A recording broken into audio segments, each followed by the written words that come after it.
오늘 말씀의 제목은 영적 예배라는 말씀의 제목으로 함께 은혜 나누려고 합니다. 오늘 본문 보니까 사도 바울은요, 그리스도인들에게 뭐라고 말하고 있을까요? 하나님이 기뻐하시는 거룩한 산제물로 영적인 예배를 드리라고 저와 여러분들에게 권면하고 있습니다. 영적 예배가 뭘까요? 영적 예배, 영적인 예배를 드리라는데 영적인 예배가 뭘까? 문자적으로 보았을 때 합당한 예배라는 뜻입니다. 이 말은 뭘까? 하나님께 드릴 만한 예배를 드려야 된다는 것입니다. 하나님께서 기뻐 받으실 만한 그러한 합당한 예배 드리는 것이 저와 여러분이 마땅히 행할 바라는 것입니다. 우리가 세상 일에 바빠서 헐레벌떡 살다가 뛰어와서 벌써 주일이야? 하면서 형식적인 예배가 아닌 토요일부터 미리 준비해서 드려지는 그러한 예배. 우리 황정열 목사님 늘 말씀할 때 그러더라고요. 나는 말이야, 주일날 예배 드리러 갈 때 하나님 오늘은 어떤 옷을 입을까요? 어떻게 할까요? 이렇게 묻는데요. 미리. 여러분. 또 어떤 분은요.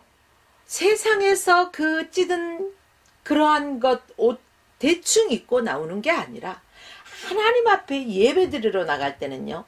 머리끝부터 발끝까지 단장하게 토요일도 목욕 샥 하고 막 주일날 입을 옷을 탁 준비 미리 해놓고 아침에 뭐 있지? 바쁘다 바빠. 이게 아니라는 거예요. 모든 것을 하나님께 드려야 되는 그 집에서 우리가 예배당에 나와서 예배 종치고 시작하면서 예배가 아니라 우리가 아침에 눈을 떠서요. 주님 앞에 예배 드리러 나오려고 준비하는 순간도 예배예요. 우리의 그 몸이 뭐예요? 움직이는 성전이에요. 그렇기 때문에 구별된 그러한 예배가 있어야 된다는 것입니다. 여러분, 하나님은 살아계십니다. 하나님은 인격적인 분이셔요. 우리가 하나님을 찾지도 않는데 하나님이 찾아오시나요? 아니요. 모든 문을 보면은요, 여러분, 밖에가 손잡이가 있어요. 그런데 우리의 마음의 문에는요, 이게 어찌된 일일까요? 손잡이가 밖에가 없어요. 주님이 열고 들어오시면 좋을 텐데 손잡이가 없어. 누가 열어줘야 돼요? 내가 안에서 문을 열어야 돼요. 이것은 뭘까요? 내가 주님을 환영해야 된다는 거예요. 모셔드려야 된다는 것입니다. 주님은 인격적인 분이시기 때문에 똑똑똑 마음의 문을 두드리십니다. 그 소리를 듣는 자 마음의 문을 활짝 열고 주님을 모셔드려야 되는 거예요. 오늘도 이 시간에 주님은 우리의 심령을 두드리십니다. 마음의 문을 닫아두는 사람은 이 시간에 형식적으로 앉아있을 것입니다. 그러나 그러한 예배는 하나님과 상관이 없는 예배입니다. 하나님이 기뻐하시는 거룩한 산제물로 드려지는 영적인 예배가 아니라는 것입니다. 사랑하는 여러분들이요, 오늘 말씀은 영적인 예배입니다. 하나님이 기뻐 흠양하시는 거룩한 산제물로 드려질 예배라는 것입니다. 여러분, 이런 예배는 어떻게 드려야 될까요? 우리의 마음과 뜻과 정성을 다해서 생명을 드리는 심정으로 하나님 앞에 기뻐 드리는 예배가 되어야 할 것입니다. 거룩한 산제물로 드리라. 구약시대는 어떻게 제사를 드렸나요? 짐승을 잡아서 각을 뜨고 태우고 그 피의 제사를 드렸습니다. 그러나 신약시대에 와서는 어떻습니까? 예수 그리스도가 오셔서 단번에 십자가 위에서 피 흘려 죽으심으로 말미암아 죄 없고 흠 없고 완전하신 그분이 십자가에서 다 이루었잖아요. 우리의 그 죄값을 다 지불하셨습니다. 거기에서 끝났으면은요, 기독교 별 볼 일 없었을 거예요. 그러나 사망 권세를 이기고 부활하신 주님께 소망을 두는 그러한 부활의 종교지 않습니까? 우리는 신약시대에 와서는 우리 몸이 거룩한 성전이에요. 움직이는 성전이에요. 이 움직이는 성전들이 어디로 나와요? 예배당으로 나오는 거예요. 그래서 하나님의 백성들이 구별된 곳에 모여서 하나님 앞에 기뻐하며 감사하는 마음으로 드려지는 예배, 이러한 예배가 있어야 된다는 것입니다. 그렇다면 여러분, 거룩한 산제사를 드리기 위해서 어떤 생활을 해야 할까? 오늘 본문 말씀을 보니까 그러므로 형제들아 내가 하나님의 모든 자비하심으로 너희를 권하노니 너희 몸을 하나님이 기뻐하시는 산제사로 드리라. 이는 너희의 드릴 영적 예배니라. 무엇을 드리라고 했어요? 너희 몸을. 이 시간에도 인터넷을 틀어놓고 또 TV를 틀어놓고 편안하게 그냥 침대에 누워서 옷도 갖춰 입지 않고 막 먹으면서 수다 떨면서 틀어놓기만 하면서 한 귀로 듣고 한 귀로 흘리면서 나 예배 드렸어. 이런 분 안 계십니까? 거룩한 산 제사로 드리라는 것입니다. 너희 몸을. 이것은요 분명히 구별된 예배를 드리라는 거예요. 하나님이 받으시는 예배가 따로 있다는 것입니다. 하나님과 상관없는 예배도 있다는 거예요. 하나님과 상관없는 예배. 뭘까요? 여러분, 우리가 예배당에 나와 있다 해서 다 하나님이 받으시는 건 아니라는 것입니다. 이 시간에도 다른 데 마음을 두신 분, 예배에 집중하십시오. 말씀에 집중하십시오. 그리고 우리의 마음을 새롭게 해야 한다는 것입니다. 마음을 새롭게 하기 위해서는요, 어떻게 해야 될까요? 이 세대를 본받지 말라는 것입니다. 세상에 나가보세요. 어떻습니까? 세상은 육적인, 육체의 그 만족함을 찾기 위해서요, 육적인 생활로 아주 가득 차 있습니다. 세상적이고 아주 육적인 생활로 가득 차 있는 사람들에게 나타나는 특징이 무엇일까? 하나님의 마음에 두기를 싫어해요. 왜? 하나님의 마음에 두니, 이거 하나님 앞에 정말로 걸리는 건데, 사람의 눈을 우리는 피할 수 있지만 하나님의 눈은 피할 수가 없어. 지금도 하나님이 나를 지켜보고 계셔. 내가 이것을 행하는 게 맞을까? 하나님이 기뻐하실까? 하나님의 마음에 둔 사람은 이런 생각을 해요. 하나님이 나를 기뻐하실 건가 말 건가? 삶의 하나하나. 그런데요, 육적인 생활로 가득 차 있는 사람들은요, 이러한 꺼리낌을 싫어해. 몰라. 내 인생은 나의 것인데 뭘? 그러면서 자기 뜻대로 행하기를 좋아한다는 것입니다. 우리가 세상과 하나님을 겸하여 섬길 수가 있습니까? 없습니까? 저번 주에도 말했듯이 양다리를 거치면은 가랭이가 찢어져요. 세상과 하나님은 겸하여 섬길 수가 없습니다. 하나님께서 우리가 못해서 태어나기 전에 이미 창세전에 조성하시고 너는 내 것이라 부르셨어요. 그 은혜에 감사해서 저희는 구별된 삶을 살아야 된다는 것입니다. 하나님께서는 하나님을 마음에 두기 싫어하는 그러한 사람들을 그냥 내버려 두시지 않으셔요. 자꾸 하나님 앞에 나와서 예배할 수 있도록, 하나님을 바라볼 수 있도록 재촉해 주십니다. 우리의 주변 사람들을 통해서 역사하십니다. 우리는 영으로 예배하면서 하나님을 섬기고 하나님의 뜻을 이해해야 합니다. 또 진리 가운데서 바로 하나님을 섬길 수 있어야 됩니다. 하나님의 말씀을 붙잡고 우리가 살아야 된다는 것입니다. 그리고 또 어떻습니까?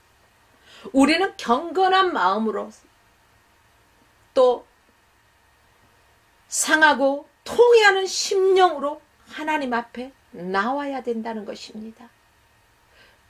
사랑하는 여러분들이요, 로마서 1장 29절로 32절 말씀에 보니까 그 모든 불의, 추악, 탐욕, 악이 가득한 자요, 시기, 살인, 분쟁, 사기, 악독 악독이 가득한 자, 수근수근하는 자, 비방하는 자, 하나님이 미워하시는 자라는 것입니다. 능욕하는 자, 교만한 자, 자랑하는 자, 악을 도모하는 자, 부모를 거역하는 자, 우매한 자, 배약한 자, 무정한 자, 무자비한 자, 이 같은 일을 행하는 자는 사형에 해당한다고 하나님의 정하심을 알고도 자기들만의 행할 뿐이 아니라 또 그 일을 행하는 자를 그래 잘했어 옳다 하는 사람에게도 해당하는 거예요. 동조죄라고 그렇게 말하나요? 그렇기 때문에 우리는요, 대화하면서도 맞아, 그 사람 그랬어, 동조하지 말아야 돼요. 사랑하는 여러분들이요, 이러한 육신의 일들을 우리는 예수 그리스도의 이름으로 단호히 어떻게 해야 돼요? 버려야 돼요. 이 세대를 본받지 말고 오직 마음을 새롭게 해야 된다는 것입니다. 즉 성령으로 새롭게 되는 역사가 임해야 될 줄 믿으시기 바랍니다. 성령으로 새롭게 되는 역사가 임하기 위해서는 우리는 늘 기도하고 어때요? 깨어 있어야 되겠죠. 그렇다 보면은 무엇을 할 수가 있죠? 하나님의 뜻을 분별할 수가 있게 되겠죠. 본문 2절 말씀에 보니까 오직 마음을 새롭게 함으로 변화를 받아 하나님의 선하시고 기뻐하시고 온전하신 뜻이 무엇인지 분별하도록 하라고 성경에서는 말씀하고 있습니다. 우리가 항상 하나님의 뜻을 분별하는 것을 아주 귀하게 생각해야 합니다. 하나님의 뜻을 분별하기 위해서는요, 하나님의 말씀을 읽지도 않으면서 어떻게 분별하겠어요? 우리가 기도하지 않으면 어떻게 하나님의 말씀을, 하나님의 뜻을 분별할 수가 있겠습니까? 우리는 늘 깨어서 그분과 아주 친밀한 관계를 가져야만이 우리는 그 뜻을 분별할 수가 있다는 것입니다. 그래서 하나님의 얼굴을 늘상 우리는 구해야 된다는 것입니다. 1년에 한 번 볼까 말까 하는 그러한 사람과 우리의 그 속마음을 완전히 터놓고 아주 시시콜콜한 것까지 다 대화할 수 있습니까? 아니면 자주 만나는 사람과 대화를 합니까? 이러한 대화는 자주 만나는 사람들과는요, 얘기거리가 더 많아. 어떻게 매일 보고 또 보고 1시간 동안 전화 붙잡고 있으면서 우리 좀 이따 만나서 얘기해. 또 만나 얘기하지. 그만큼 할 말이 많아요. 그런데 1년에 한두 번 볼까 말까 하는 사람은요, 멋쩍어. 이와 마찬가지로 우리가 주일날만 나와서 하나님 나와서 뭐 그걸로 일주일 동안 무슨 힘으로 살아가겠어요? 여러분, 우리의 삶이 매 순간 예배가 되어야 된다는 거예요. 삶의 모든 순간순간에서 아버지, 이 순간 어떻게 하기를 원하십니까? 나의 입술을 통해서 무슨 말을 하기를 원하십니까? 할 말을 넣어주십시오. 내가 여기서 어떤 행동을 하기 원하십니까? 하나님의 뜻을 바로 알기 원합니다. 그리고 그냥 기도로 문을 열고 기도로 문을 닫을 수 있는 저와 여러분이 되어야 된다는 거예요. 무시로 기도하고 무시로 주의 말씀을 묵상하면서 주님과의 그 아주 친밀한 관계 속에서 늘 주의 그 뜻을 물어야 돼요. 우리는 하나님을 마치 그 도깨비 방망을 금나라 뚝딱, 은나라 뚝딱, 뚝딱, 뚝딱. 아유, 반응이 없으셔. 아, 이렇게 사용하는 사람들이 얼마나 많아요. 그러나 그게 아니라는 거예요. 우리 좀 성숙해집시다. 하나님의 뜻을 분별하는 우리가 되기 위해서는 성숙한 믿음이 되어야 된다는 거예요. 뭐 주세요, 뭐 주세요가 아니라 너희는 먼저 그 나라와 의를 위하여 구하라. 그리하면 이 모든 것을 더하시리라. 이 말씀처럼 아버지, 나를 통하여 하나님의 뜻이 이루어지기 원합니다. 하나님의 뜻을 알게 하옵소서. 나의 영의 눈을 열어주시고 보게 하시고 듣게 하시고 나의 영적 귀를 열어주셔서 하나님의 말씀을 음성을 듣게 하시고 하나님의 뜻을 온전히 분별할 수 있는 그러한 사람이 되게 우리가 주님 앞에 다가가야 한다는 것입니다.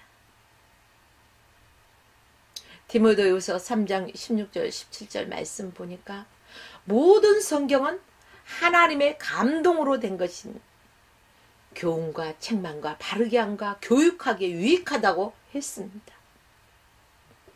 또 하나님의 사람으로 온전케 하고요. 모든 선한 일을 행하기에 완전하게 함이라고 성경에는 말씀하고 있다는 것이죠. 우리가 성경을 읽고 상고함으로써 하나님의 선하시고 기뻐하시는 온전하신 뜻을 분별할 수 있는 그 기준이 어디라고요?